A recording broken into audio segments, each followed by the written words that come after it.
pessoal, boa tarde. Então, vamos esperar aqui o pessoal entrar. Vamos dar um tempinho.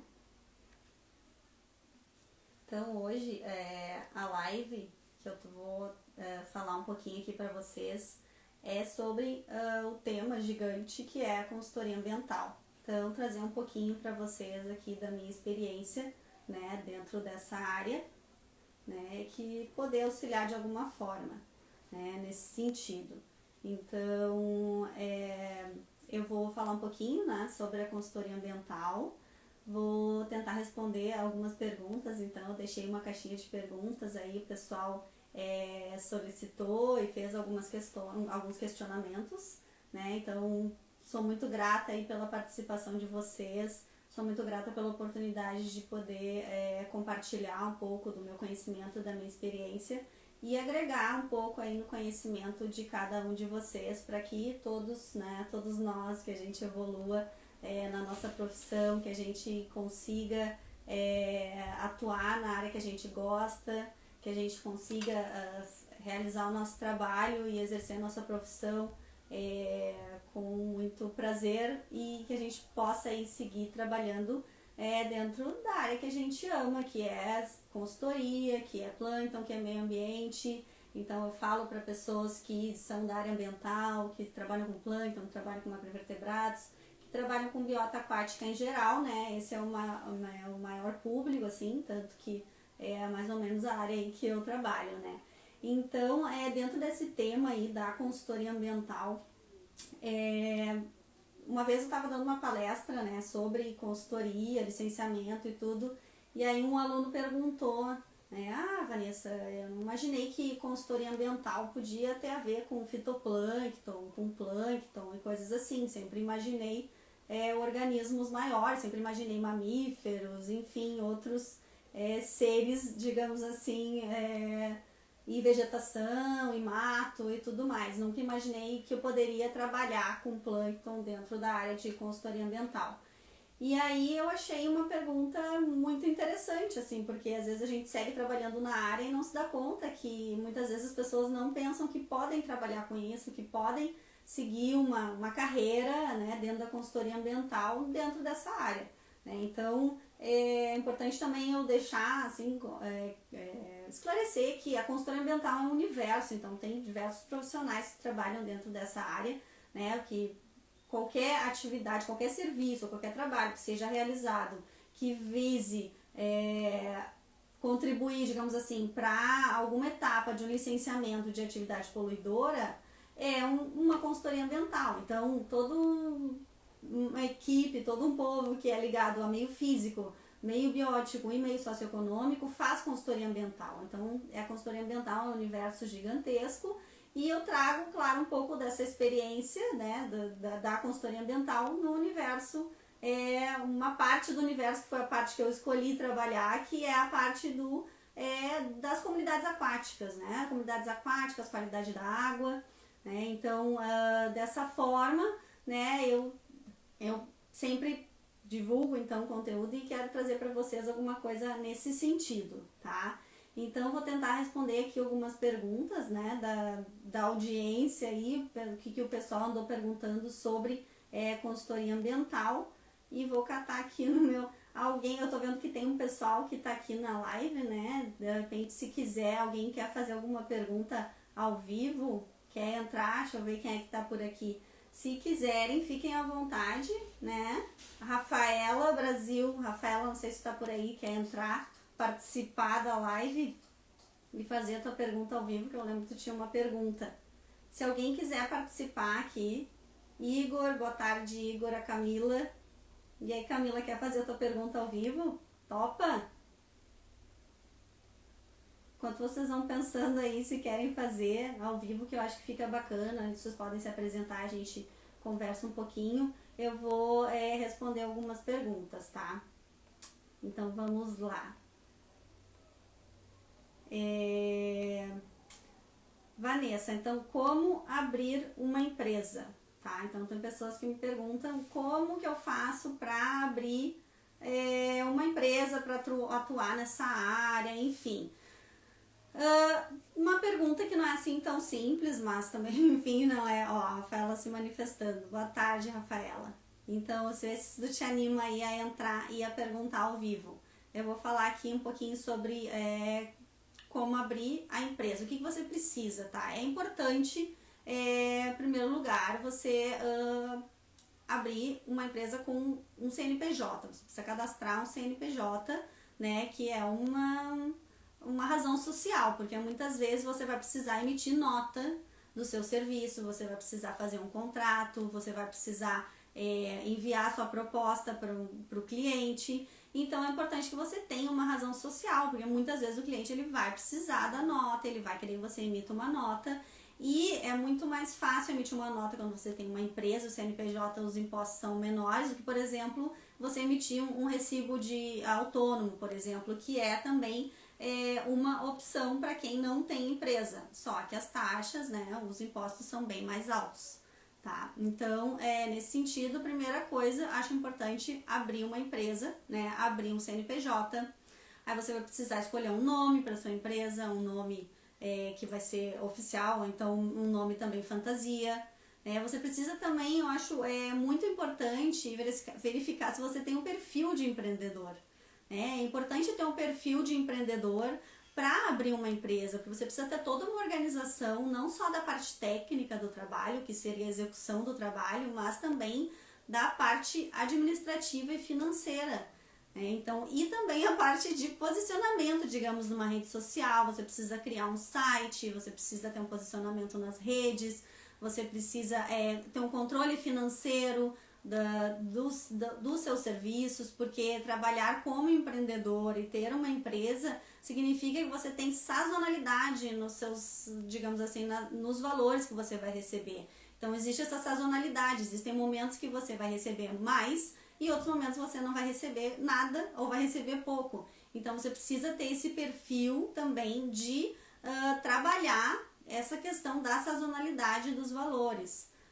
Você precisa ter um perfil de investidor, por exemplo, você precisa investir, você precisa saber que você vai ter que investir em equipamentos, você vai ter que investir de repente num site, você vai ter que investir, nem que seja tempo para se dedicar a uma questão administrativa, você precisa negociar com o cliente, você vai precisar elaborar proposta, você vai precisar elaborar contratos. Então todas essas questões administrativas e financeiras são bastante importantes para quem pretende empreender. Então, é realmente verdade, o Igor está comentando aqui, controle financeiro é muito difícil, ainda mais que somos biólogos, exatamente. Então, eu acho bastante interessante, né, essa questão. Eu acho que o biólogo ele tem uma carência nesse sentido, né, na questão do empreender. O biólogo tem uma carência de saber cobrar, saber colocar um preço, criar um contrato, essa questão mais profissional mesmo. O biólogo ele é muito talhado para ciência, para pesquisa, para educação. O biólogo ele é pouco talhado, digamos assim, desde a graduação ou mesmo qualquer pós-graduação. Ele não tem muito não é muito educado tanto pelos professores ou pelos colegas a ter um perfil mais profissional, que é um perfil de você se organizar de uma forma a ter um negócio, de uma forma a empreender. Então, investir é uma característica muito importante para um empreendedor. Você precisa investir em equipamentos, você precisa investir pensando em depois colher alguns frutos. Então, isso é muito importante. Você precisa analisar se você tem esse perfil, porque se você não tiver o perfil empreendedor, você também tem que ter motivação. Você precisa ser motivado, porque é ou você ou você. Então as tarefas todas, as metas, tudo é você que precisa criar. Não tem ninguém te falando você precisa atingir tal meta, você precisa fazer tal coisa. Tudo vem da sua cabeça. Então você precisa ter motivação. Você não tem um chefe ou alguém te dando tarefas para executar. As tarefas elas precisam ser executadas por você, criadas por você e administradas por você. Então eu acho que a primeira coisa para quem quer abrir uma empresa precisa pensar nessas questões e observar se tem esse perfil de empreendedor. A pessoa precisa ter um perfil de empreendedor e tem que estar disposto a... Uma coisa muito importante, ouvir não. né? Então, assim, a pessoa tem que ouvir um não, digamos, de um cliente, de alguma proposta, e não levar para o lado pessoal, né? Porque são negócios, né? De repente, aquele momento para o cliente não está interessante, ou mesmo de repente alguma coisa na sua proposta não está bem, ou não, enfim, N questões. Mas o mais importante é não levar para o lado pessoal. E isso sempre vai acontecer. Todo empreendedor, ele recebe não. Todo empreendedor, no momento ele vai elaborar uma proposta e ele vai receber um sim, e no outro momento ele vai receber um não, e a vida segue, né? E a vida segue não é assim de se desestimular com o primeiro não, e também não levar para o lado pessoal, saber que, ok, beleza, vamos para o próximo. Então, eu já recebi muitos nãos, eu já recebi muitos sims, então isso faz parte de empreender, né? Então, essa é a minha principal dica, assim, para quem quer abrir uma empresa, é pensar se você realmente tem um perfil de empreendedor, tá? E aí, se você quer, se você acha que sim, você então, a primeira coisa é abrir um CNPJ, criar um nome para sua empresa, criar um logo, e se organizar, né, para dar aí os próximos passos, né? Porque a carreira ou um caminho de um empreendedor, ele não tem, digamos assim, é um aprendizado contínuo e é uma movimentação contínua, não existe um momento de se acomodar, né? Então tem que estar sempre aprendendo, tem que estar sempre estudando, sempre lendo para sempre para que o negócio ele se mantenha, porque muitas vezes você tem um negócio e está dando certo, daqui a pouco o mercado já não precisa mais daquele negócio, e aí você precisa se adaptar, você precisa criar um novo produto, criar uma nova forma de trabalhar, enfim, né? É muito diferente de quando você tem um emprego e você vai e cumpre ordens ou cumpre metas e todo mês tem o mesmo salário, é garantido, pode ser pouco ou enfim, mas é aquele salário garantido. Então tem essa diferença. Mas, em compensação, quando você é empreendedor, você tem a liberdade de escolher o que você quer trabalhar, a liberdade de criar produtos ou criar serviços, a liberdade de escolher onde, por exemplo, você quer trabalhar, que serviços você vai pegar. Você pode escolher que horas você quer trabalhar, né? Dedicar o seu tempo. Se um dia você não quiser trabalhar, você não trabalha, no outro você trabalha mais. Enfim, então existem diversos benefícios de se empreender, mas também tem toda uma questão de que a pessoa precisa ter uma organização, né? Então essa é a minha principal resposta, assim, para como abrir uma empresa, né? Então deixa eu dar uma olhadinha aqui nas perguntas da audiência, né? Camila, e aí Camila, quer entrar? Deixa eu ver. Eu acho mais difícil fazer os contatos. Então a Camila aqui, ela tá comentando que fazer os contatos com os clientes, né, Camila? Então, olha, eu acho que vai depender, né? Então muitas vezes você não precisa buscar os clientes. Eu tenho muitas vezes os contatos, eles vão surgindo, então as pessoas vão indicando, as pessoas, por exemplo, quando você tem já um site ou rede social, às vezes as pessoas te encontram nesse site ou na rede social, então muitas vezes não precisa. Dependendo de como você está se posicionando, você não precisa buscar os clientes, às vezes eles vão te encontrar. Então isso também é bem importante, você buscar criar algum site, né, para que você seja encontrado nas buscas, criar uma rede social para que as pessoas também te encontrem pelas redes sociais. Caso isso não aconteça, aí então sim teria que fazer a prospecção, né, uma prospecção de clientes, buscar contatos, ver que mercado você quer atingir. Né? Porque o mercado ele é super amplo, então é importante definir qual o nicho de mercado que você pretende, digamos assim, que seja o seu nicho de mercado. Os clientes de empresas pequenas, você precisa definir quem é o seu cliente antes de buscar. Né? Então, são empresas pequenas, empresas grandes, empresas que atuam em laboratórios, que tipo de cliente é esse? Mas eu acho que hoje em dia tem muito do cliente chegar até você através do seu posicionamento, através de site, de redes sociais, né? Então eu acho que isso é uma dica importante aí, Camila. Deixa eu ver aqui a Isis Batistello. Olá, Isis. Oi, Vanessa, como encontrar emprego na área? Dificilmente encontramos empresas contratando zooplantólogos por aí. Isis, de onde que tu é, Isis? Fala aí pra mim. Não vou poder entrar hoje, estou no laboratório, tá bom, Camila? Certinho, tranquilo. Isis, de que cidade que tu fala, Isis? Como encontrar emprego na área, então? Assim. A Camila dizendo que amou a dica.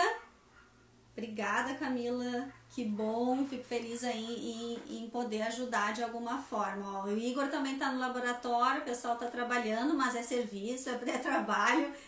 Ouvi aí então um pouquinho sobre consultoria. A Isis é de São Paulo. Isis, enfim, como achar? Eu acho que assim, dentro dessa linha também eu acho que é importante você, muitas vezes, se você não está encontrando, aí sim eu acho importante você buscar, né? Se você é um profissional autônomo e você quer trabalhar com essa área, eu acho que então você tem que buscar e não está conseguindo, não tem ainda um posicionamento, não tem um site, não tem uma forma que as pessoas possam te encontrar nas redes, que é, por exemplo, ou nos sites, que é onde a gente busca, né? Hoje a gente quer um serviço, o que a gente faz? A gente vai pro Google, ou a gente vai no Instagram, a gente vai em alguma rede buscar aquele serviço que a gente quer.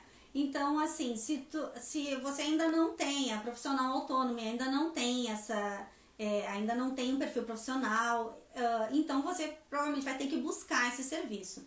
E aí, então, onde que os zooplantólogos estão atuando? Então, ou em empresas de consultoria ambiental, né? Empresas grandes, empresas de engenharia e consultoria que trabalham com licenciamento de atividades poluidoras de grande porte. Então você pode pegar e buscar, né, na internet, no Google, essas empresas, né, que atuam nessa área, e também laboratórios. Né? Então tem muitos laboratórios, esse mercado ele está crescendo, né? Se eu for comparar com o tempo que eu comecei a trabalhar com plâncton e até hoje, com certeza eu posso dizer que o mercado ele cresceu e ele segue crescendo.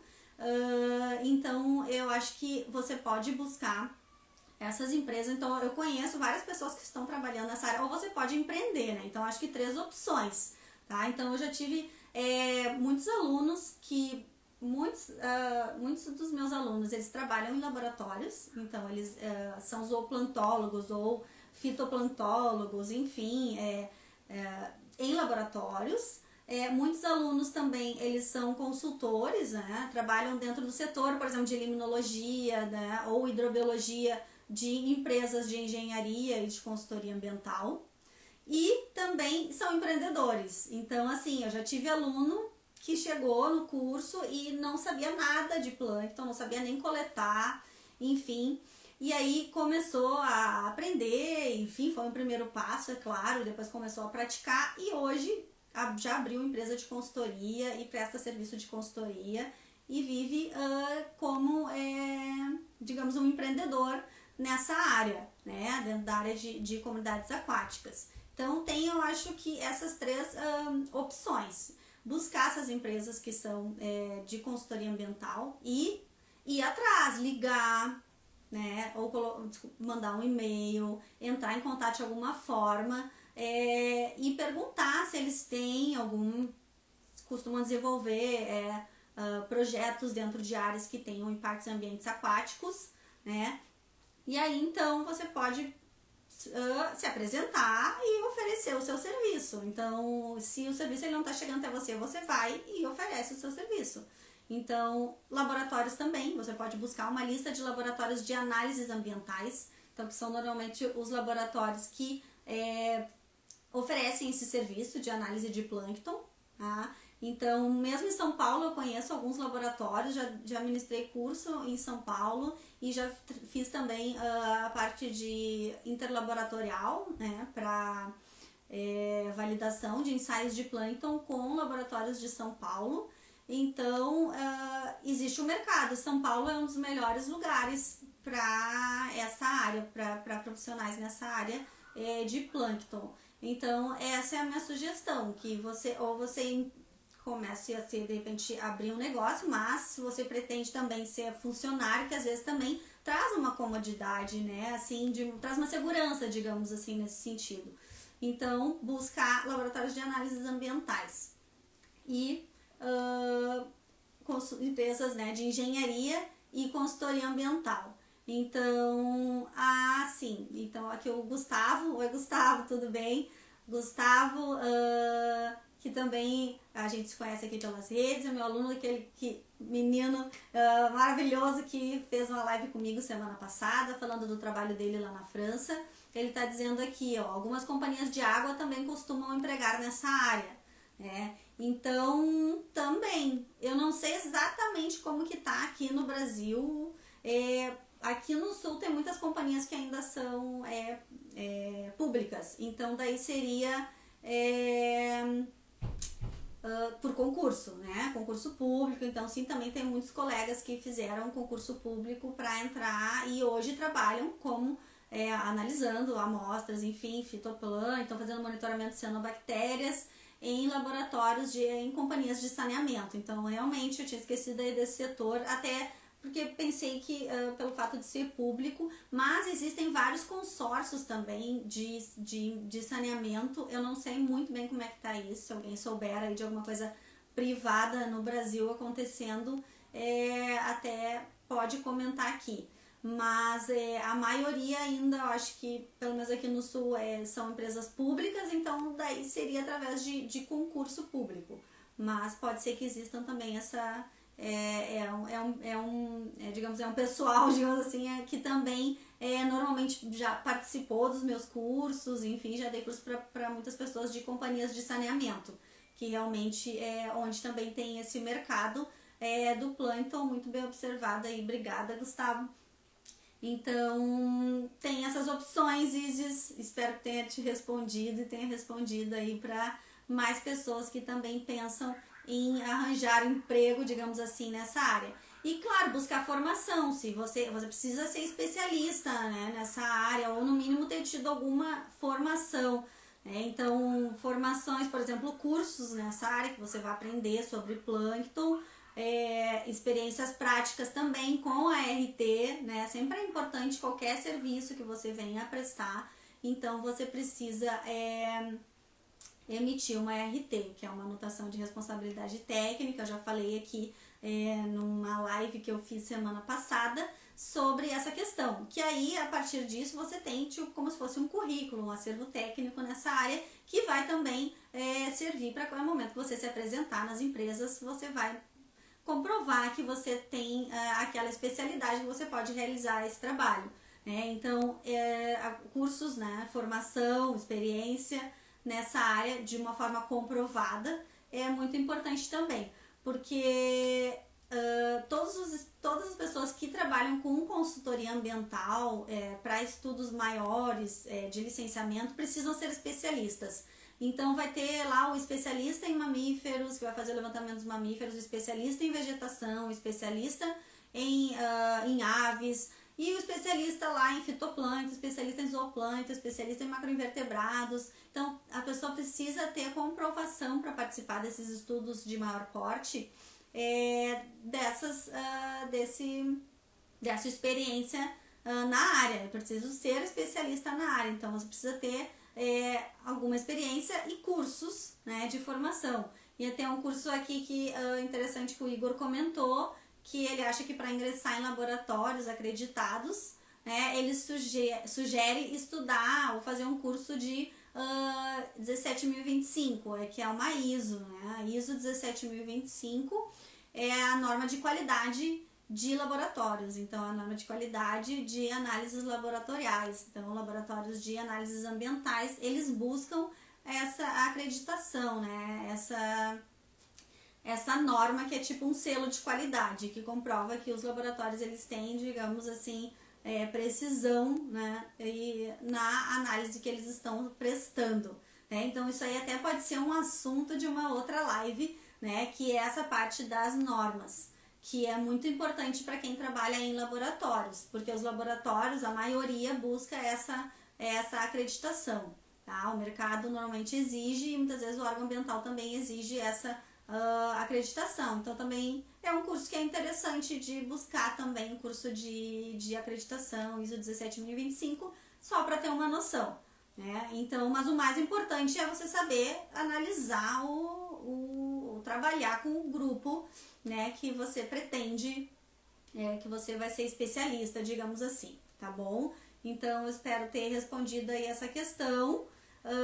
Deixa eu ver aqui mais, tem mais alguma coisa aqui da audiência aqui, senão eu vou passar para as perguntas. Então aqui, ó, o Igor comentou, acredito que o primeiro passo seria para a questão de como arranjar emprego, né? Fazer parceria com alguma consultoria já existente, se divulgar e correr atrás. Isso é verdade. Então, assim, tem muito serviço. Essa coisa de correr atrás é muito importante. Porque ali, obrigada, respondeu sim. Esse vai ser o próximo curso que vou fazer, então. Isso aí, Isis. Então, cursos aí de formação na área, se tu já tem experiência com o Plankton. Então, esses cursos aí também são bastante interessantes. Que pode agregar, enfim, isso se pretende trabalhar na área de laboratórios, né? Porque para consultoria ambiental também é um universo que é um pouco diferente. Tem o universo dos laboratórios e o universo da consultoria ambiental, né? Então, para o universo da consultoria ambiental, não existe essa questão de acreditação. Agora, para o universo das análises laboratoriais, é isso que é realmente importante, né? Então, tem esses dois campos, digamos assim, de atuação, né?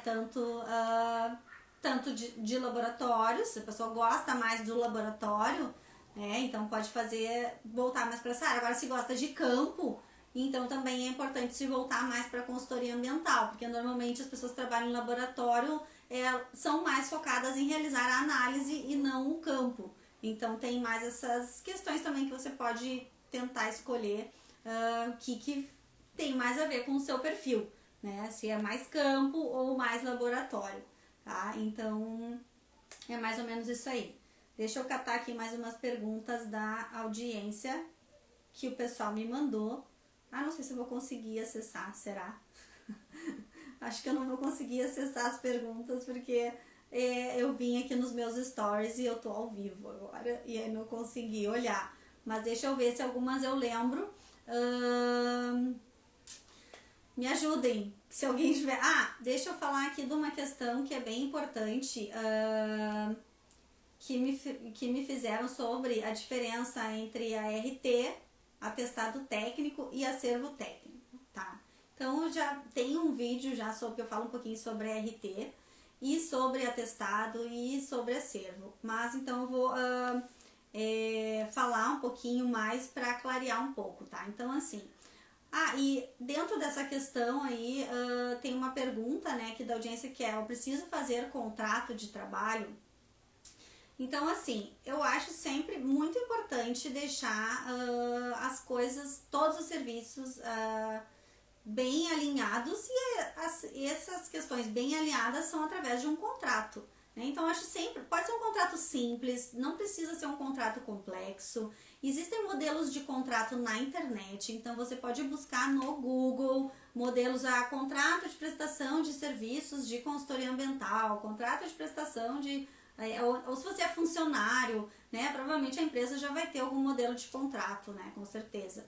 Agora, se não tem, se você vai prestar serviços, é importante que você tenha um modelo de um contrato simples, nada demais, mas é importante. Então, você elabore, sim, um modelo de um contrato, isso é muito importante, né? Então, você vai precisar, quando você fizer um serviço ou mandar uma proposta, elaborar, sim, um contrato. Nesse contrato, você vai colocar direitinho o que são as atividades, o que inclui, né? Quais que são as obrigações da contratada e da contratante. Então, a contratante é a empresa que está solicitando seu serviço, a contratada é você.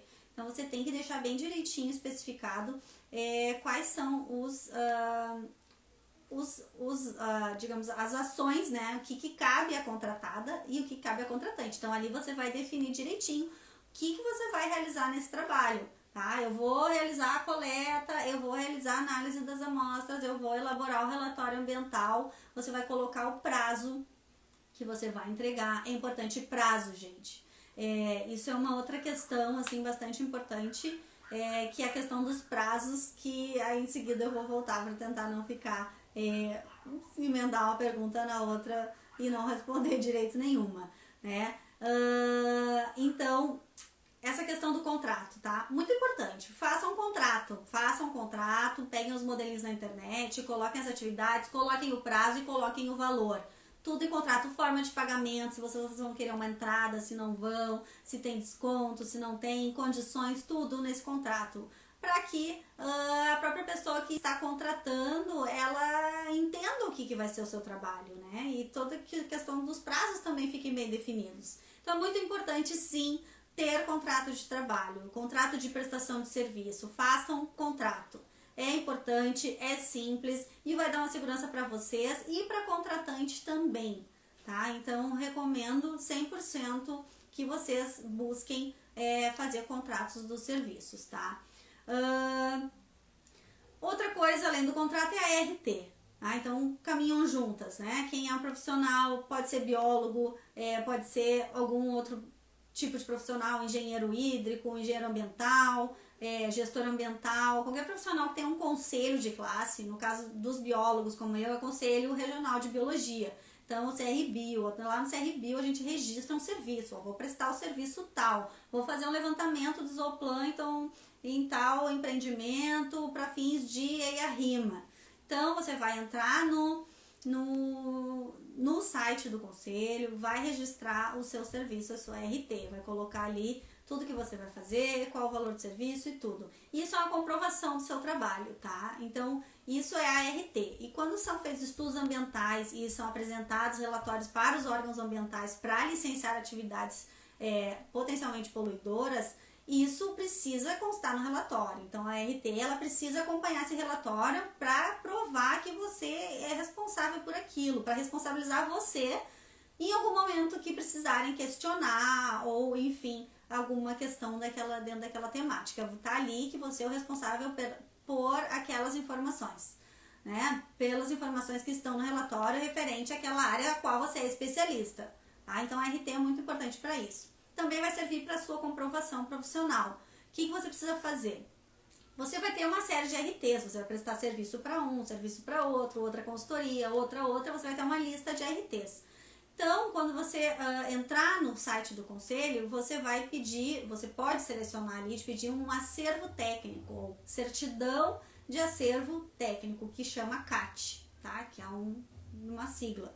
Tá? Então, nessa certidão de acervo técnico, esse CAT, você vai ter a lista das suas ARTs. Então, vai ter ali a ART número tal, qual que é o estudo, a ART número tal, outro estudo. Então, isso é o seu acervo técnico, uma certidão de acervo técnico que é emitida pelo conselho. Então, ali você tem a listinha de quais os serviços que você prestou e muitas vezes é solicitado para que você faça, quando você for participar de alguma equipe para licenciamento ambiental, é importante que você comprove, né, que você tem experiência nessa área, com, por exemplo, algumas ARTs. Então, é dessa forma que você vai comprovar a sua experiência de serviços. Você não vai pegar um certificado de que você fez um serviço, né? Você não vai ficar mostrando os relatórios, aquele monte de folhas e tudo mais, aquele monte de material. Você vai mostrar o seu certificado do seu serviço, é a RT, tá? É a certidão de acervo técnico.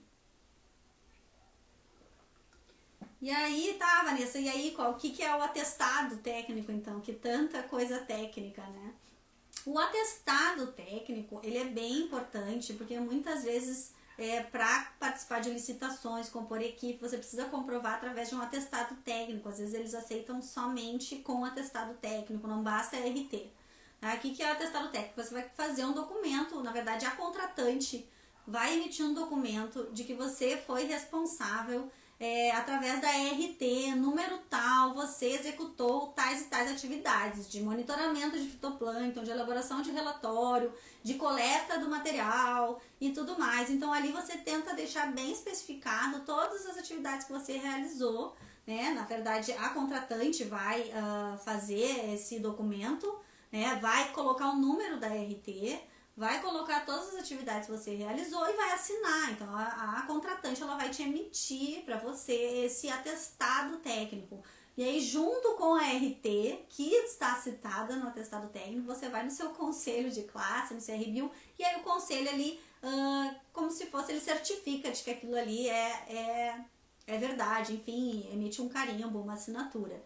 tá? Esse vai ser o seu atestado técnico, você vai ter junto sempre com o atestado técnico uma RT referente, tá? Então, você sempre vai ter é sempre importante ter esses três, digamos, esses três passos, né?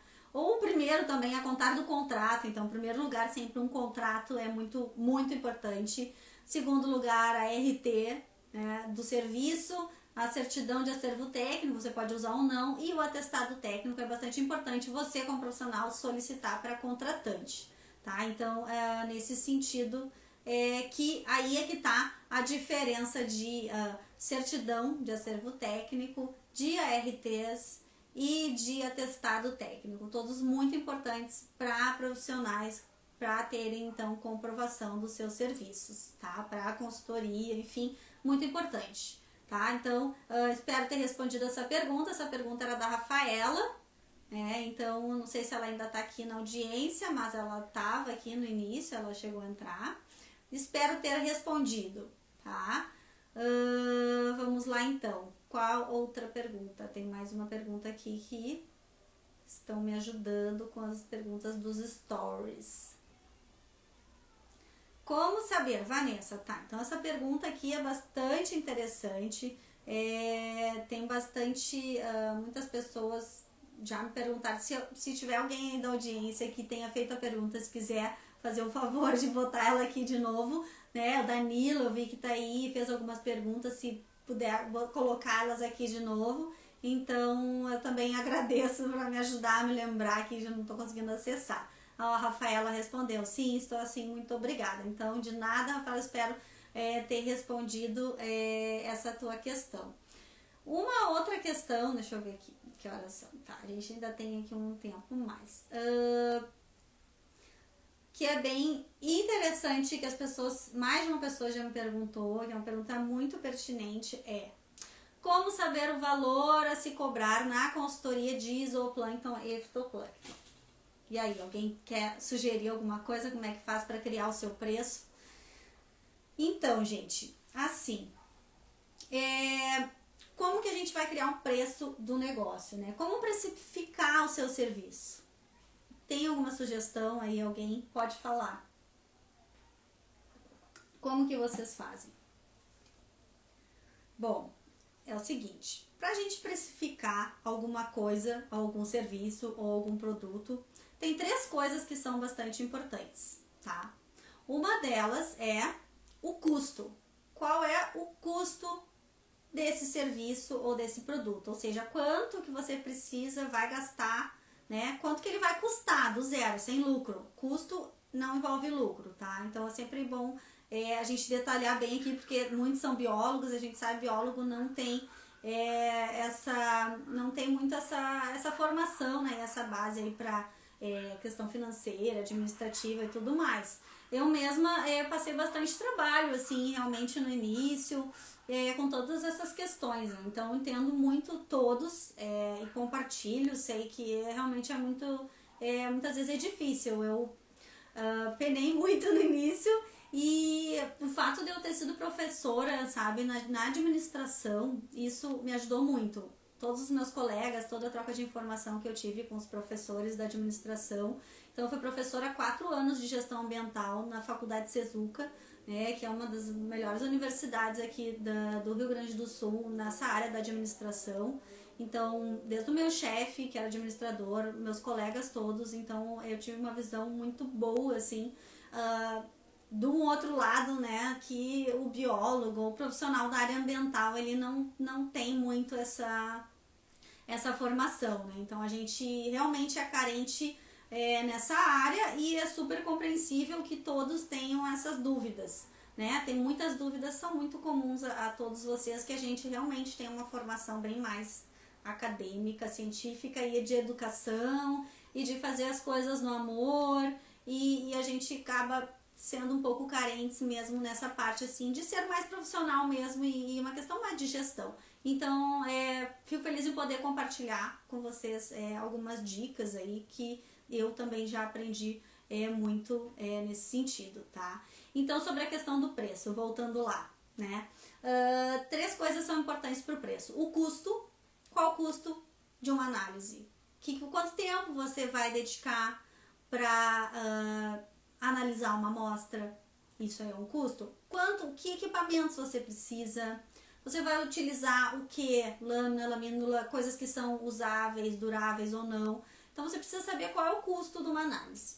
Segundo é o lucro. O que você pretende lucrar?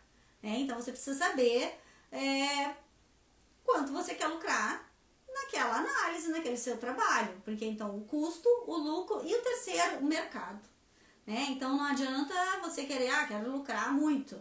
E aí o mercado, ele não está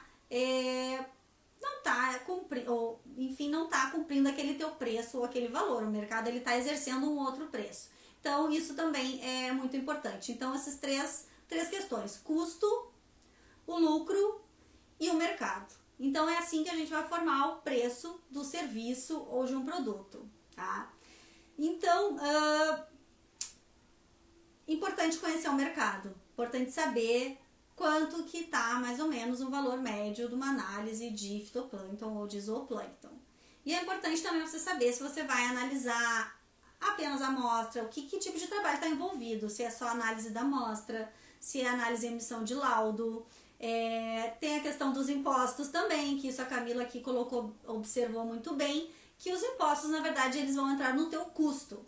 Tá? Então, o custo tem um valor, tem que ser medido nesse custo, os impostos, tem que ser medido a hora trabalhada, tem que ser medido equipamentos, insumos que vão ser utilizados, profissionalização também. Se você tem alguma formação ou não na área, você pode sim colocar um valor um pouco a mais se você tem, porque a hora técnica de um profissional que tem uma qualificação um pouco maior, ela é um pouco superior, inclusive tabelada pelo conselho. Então quem tem uma especialização, quem tem um mestrado, quem tem um doutorado pode sim, de repente cobrar um valor um pouco mais, mas também vai depender do mercado. Então os impostos dos custos operacionais da empresa, então sempre você vai ter que colocar, se você tem uma empresa, você tem custos administrativos, custos com a questão também financeira, você tem tempo que você dedica para redes sociais, tempo que você dedica para o site, custo com o site, custo com o contador. Então todos esses custos aí, eles precisam ser de alguma forma diluídos, nesse preço do seu serviço. Então você precisa considerar todas essas questões. O investimento em equipamentos, você vai precisar ter uma lupa, você precisa ter um microscópio, você precisa ter, se você vai fazer coleta, você precisa ter investimento no material de coleta. Então você precisa ter todas essas questões bem alinhadas, porque isso tudo vai compor o seu custo. Depois você precisa pensar quanto que eu quero lucrar, tá? Digamos, o custo da análise de zooplâncton saiu lá, sei lá, R$200. E aí, para lucrar com isso, você precisa então colocar um valor um pouco acima. Aí também você precisa analisar o mercado. A gente sabe sobre esse mercado, eu acho que ainda o valor praticado e ele ainda é abaixo do valor que realmente seria o ideal. Ainda está um pouco, o lucro ainda está pequeno, eu acho, nessa questão dessas análises, porque a gente que é profissional dessa área, a gente tem um investimento muito alto em equipamentos. Então, uma lupa, um microscópio. Se você trabalha com zooplâncton, precisa ter uma lupa e um microscópio. Então, aí o custo já vai de, sei lá, 3 mil você gasta numa lupa, no mínimo. Um microscópio simplão também, mais 3 mil. A câmara de contagem, 1.000. Uma rede para coleta, 500. Frascos, enfim, 3, 6, uns 10 mil por baixo você já tem que ter de investimento para trabalhar com com esse tipo de análise, coisa que de repente algum outro profissional, por exemplo aves, não sei, entende? Compra um binóculo bom, vai a campo e esse é o seu investimento. Claro, investe em outras horas. Agora, a hora do profissional que trabalha com esses equipamentos, que trabalha com esse tipo de material, ainda está baixo, eu acho, no mercado, porque a gente tem toda essa questão do investimento em equipamentos, que muitas vezes também quem nos contrata não tem esse conhecimento, aí a gente sabe que o mercado ele ainda não está bem definido, bem delineado. Tem pessoas que estão desesperadas e querem trabalhar na área e acabam praticando preços baixíssimos, acabam praticando preços que não cobrem o custo da análise, porque não sabem calcular, porque não sabem verificar que o custo de uma análise de plâncton, ele é alto, né? Então, acho que ainda precisa crescer e melhorar esse mercado, e vai depender também da postura dos profissionais, e o profissional precisa também saber formar o seu preço, saber formar o custo, no mínimo o custo, né, de uma análise para isso. Então aqui essa é a minha dica para vocês. Então aí você tem que também avaliar se você vai fazer coleta, você tem que avaliar se você vai fazer o relatório ambiental, você tem que avaliar questão de reuniões, você tem que avaliar campo. Então, se você vai fazer campo, você precisa considerar que você tem toda uma despesa de deslocamento, tem a diária de campo, tem hospedagem, tem alimentação, tem combustível, às vezes aluguel de carro. Então, se você vai fazer um estudo ambiental de um licenciamento, então você também precisa considerar toda essa questão. Você vai precisar de ajudante? Não vai? Então, também já tem a diária do ajudante de campo, ou algum outro profissional com diária de campo também.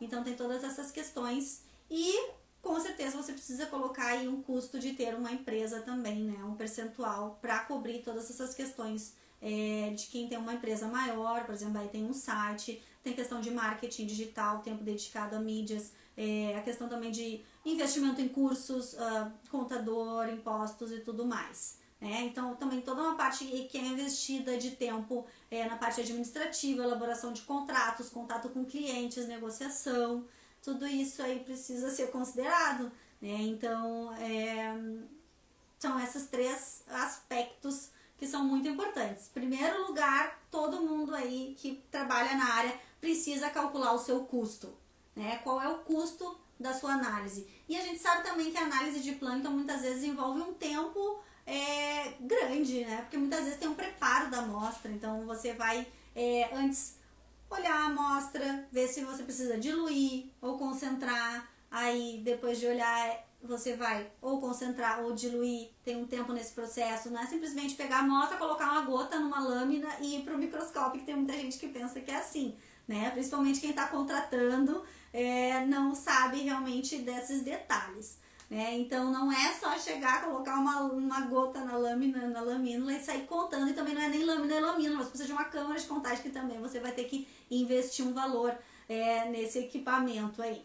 Então, custo, lucro e mercado, né? Então não adianta também você calcular e ver, eu acho que o custo, o ideal, o preço seria R$500 uma amostra, uma análise de plâncton.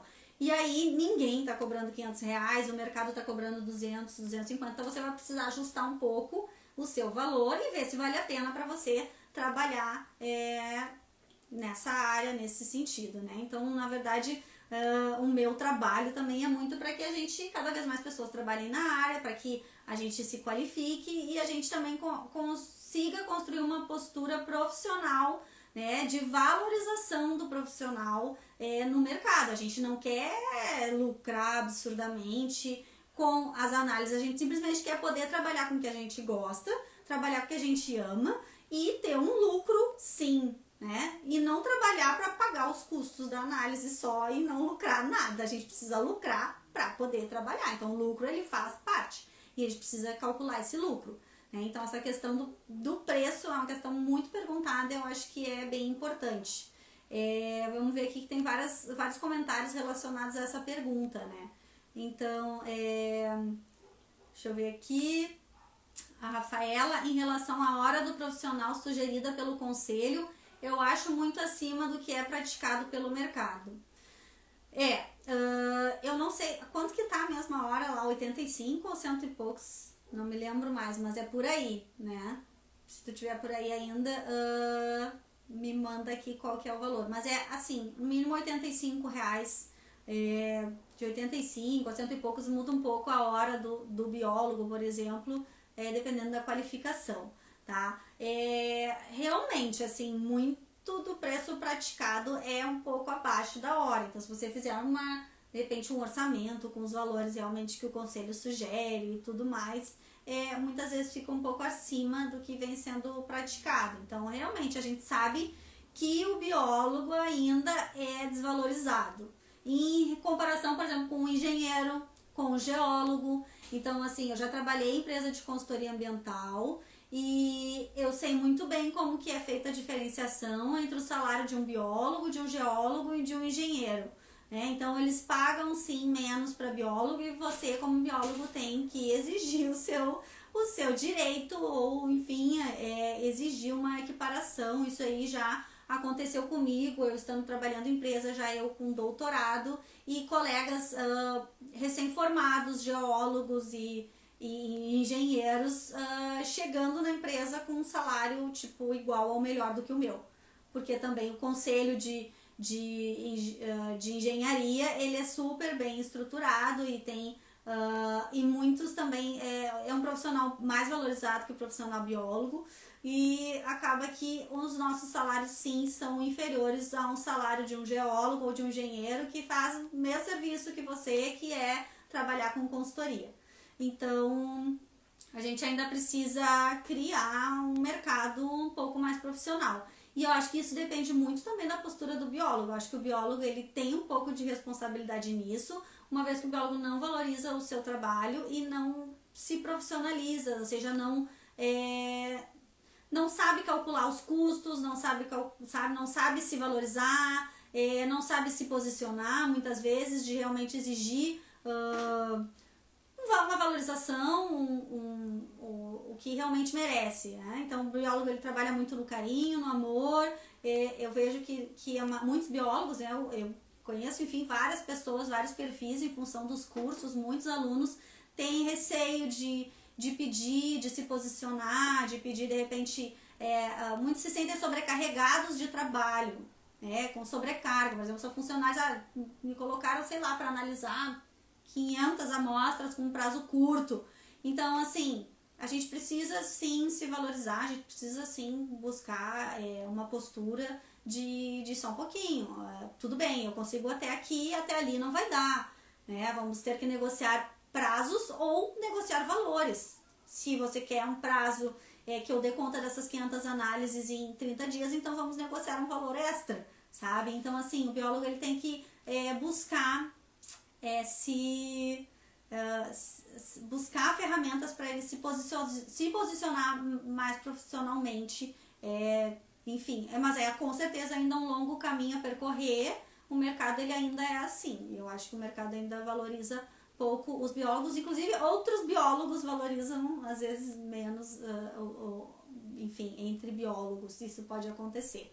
Então eu acho que o que pode acontecer muitas vezes é você de repente se posicionar e não pegar um serviço, ou se posicionar e correr o risco de, então, eu já ouvi isso. Então a minha experiência, isso já aconteceu comigo, do tipo, Vanessa, eu quero fazer tal, que tu faça um orçamento para tal serviço. Beleza, fui lá, fiz o orçamento, cobrei um preço justo, para eu ter algum lucro, para eu não pagar para trabalhar. E aí acontece que sempre vem achatar o preço, né? Então, aí, Vanessa, olha, esse valor tá muito caro, não vai dar bom, mas é o meu valor, tá? Mas tem outros biólogos aí, se tu não quiser, tem mais 10 biólogos aí querendo fazer por muito menos. Eu já ouvi isso. E aí, então, nesse momento eu tive que me posicionar, tive que dizer, então pega e tu chama esses outros biólogos aí que vão fazer por muito menos, porque o meu preço é esse. É claro, perdi o serviço, às vezes.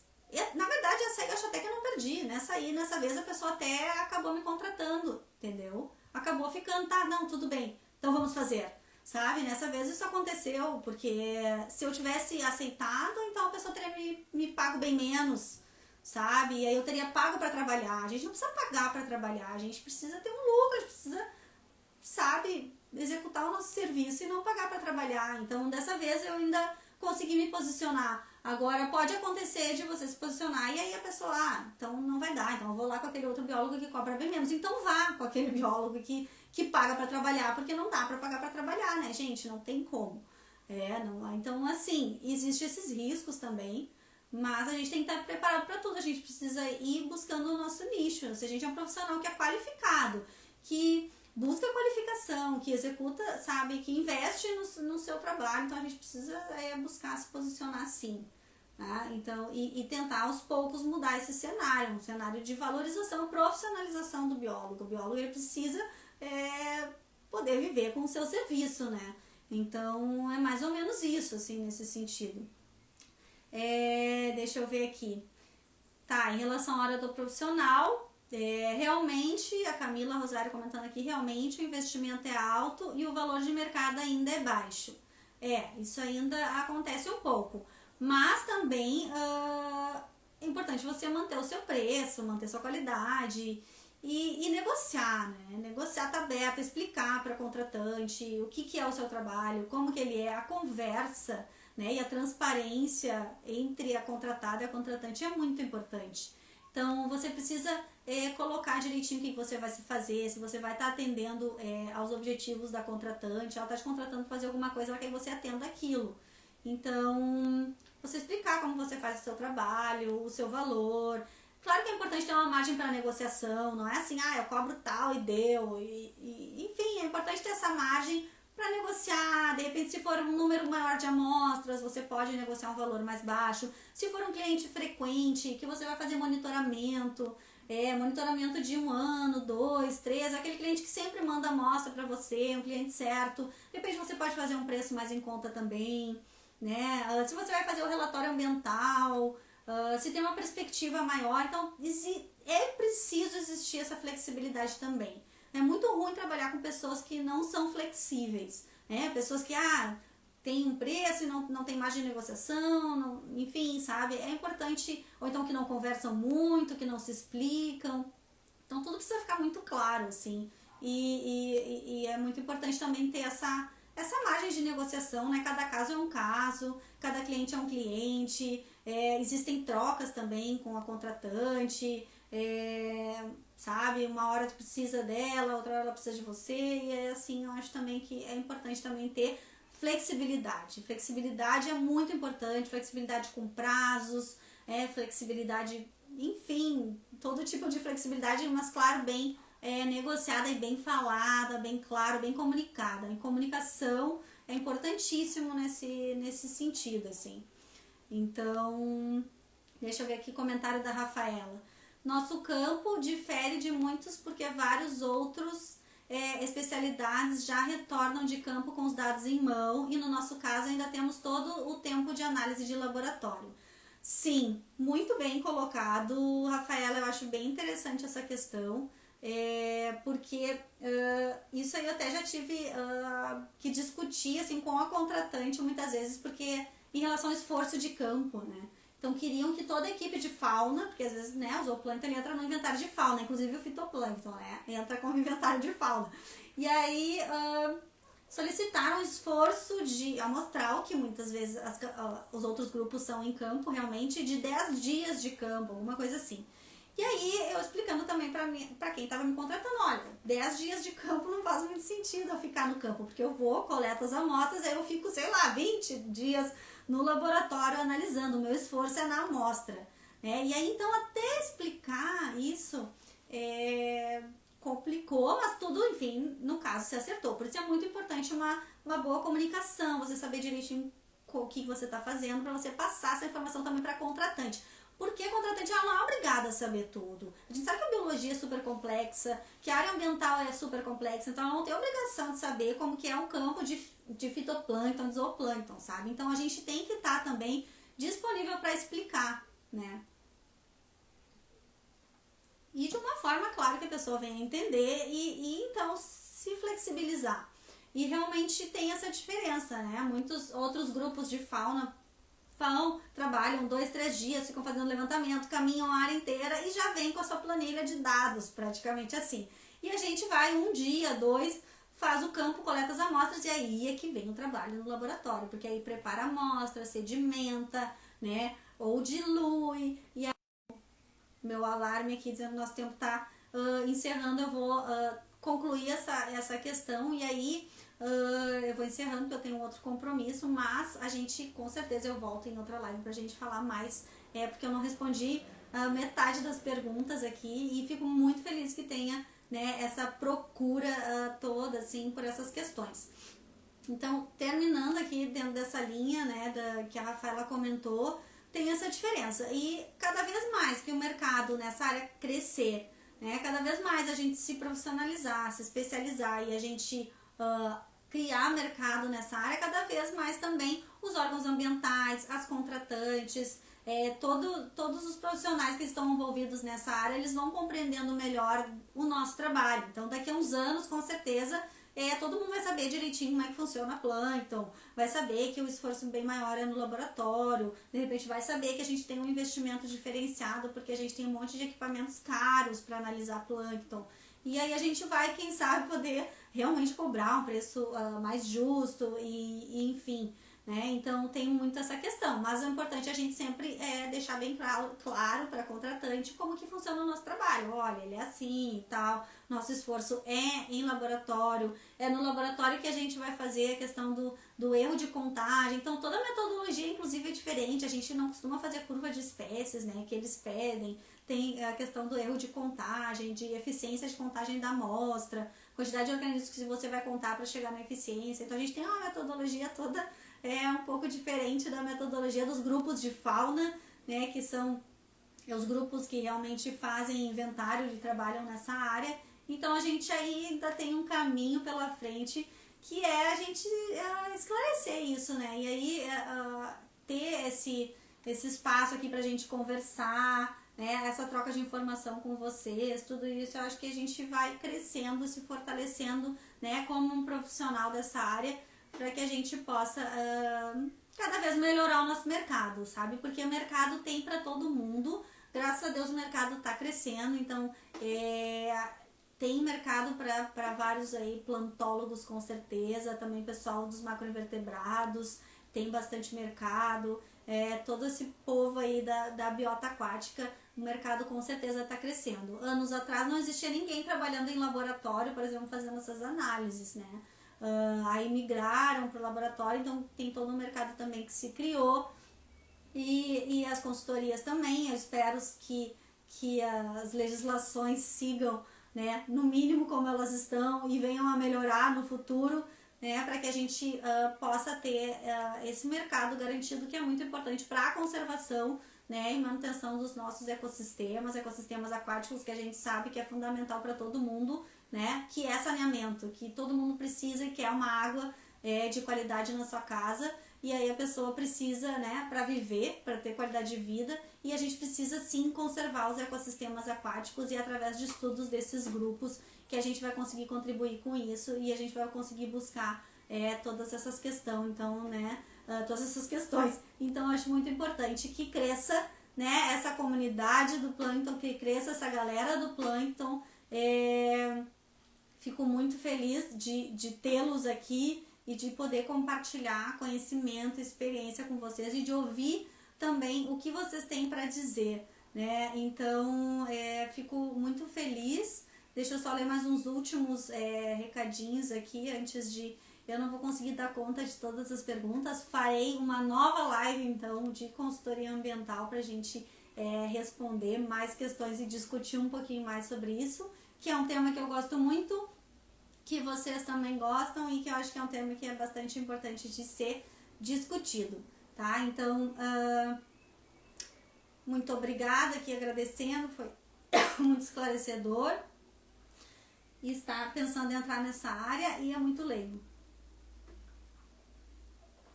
Deixa eu ver aqui a Rafaela comentando que no CR Bio a hora para doutor é 300, R$300 está muito além de várias horas de vários profissionais. Então não sei se de repente não é para salário, enfim, teria que ver, tá bom? Profissional em início de carreira 88, Então, realmente, o oceanógrafo, eles comentando, o oceanógrafo nem tem conselho, gente, Mas a dica que eu dou é se basear nos conselhos de colegas, assim, é triste, realmente é triste. Tanto é oceanógrafo, tem oceanógrafos também nessa área, né? Então é bem importante nesse sentido. Se basear em conselhos de profissionais que tenham similares, assim, engenheiros sei lá, se tem algum engenheiros de aquacultura, eu aconselho se basear no CREA, que o CREA ele tem um valor melhor do que o CR Bio. Mas você pode, enfim, tentar buscar uma equivalência aqui nesses conselhos, né? Então aqui o pessoal agradecendo, muito obrigada, Vanessa, falasse tudo sobre a nossa área, muito bom.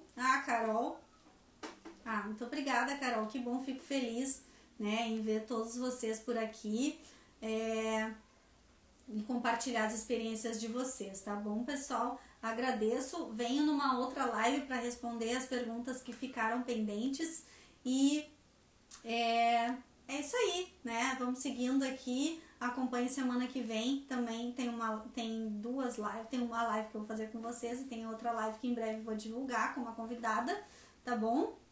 E podem seguir deixando suas perguntas.